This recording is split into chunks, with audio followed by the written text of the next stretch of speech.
Noong 2007, habang pinapasyal ni Michael Townsend ang isang babaeng kaibigan sa kanyang condominium, ay tatlong lalaking naka-uniforme ang bigla na lang pumasok at agad siyang pinusasan na walang paliwanag.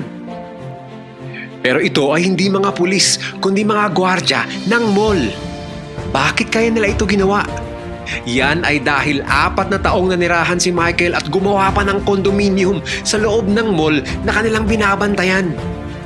Paano ito nagawa ni Michael? Paano niya naitayo ang kondo sa loob ng mall na hindi man lang nadidetect ng mga gwardya at staff? Mr.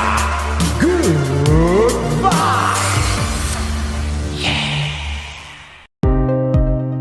Ang pagbumall ay isang gawain na mahilig nating gawing mga Pinoy.